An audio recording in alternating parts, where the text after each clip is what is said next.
15 ছেপ্টেম্বৰত আমাৰ প্ৰথমটো ৰিক্ৰুটমেণ্টৰ পৰীক্ষা আৰম্ভ হ'ব।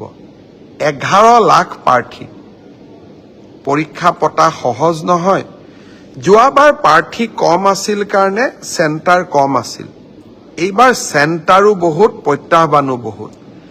কালিৰ পৰা আমি প্ৰস্তুতি কৰিম যাতে পৰীক্ষা সুন্দৰ কৰি হয় আৰু পৰীক্ষা আমি যাতে সফলতাৰে পাৰ কৰিব পাৰোঁ। পৰীক্ষাত নকল কৰা বা পৰীক্ষাত নিয়মৰ বাহিৰত গৈ যিসকলে কপি কৰে, নকল কৰে, তেওঁলোকৰ বিৰুদ্ধে আমাৰ চৰকাৰে এখন বিধানসভাত আইন প্ৰণয়ন কৰিছে।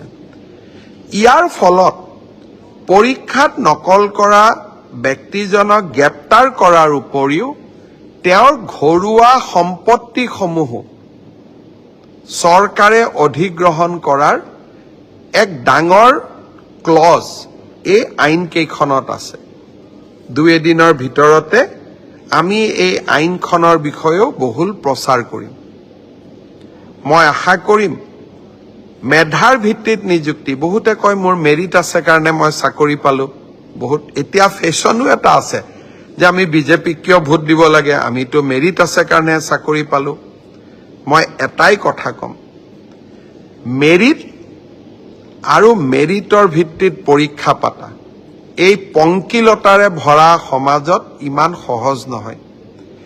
এক প্ৰকাৰ অহা কালি পৰহিৰ পৰা আমাৰ অফিচাৰসকলে ৰাতিয়ে দিনে কাম কৰিব লাগিব যাতে 15 ছেপ্টেম্বৰৰ পৰীক্ষা নিকা হয়।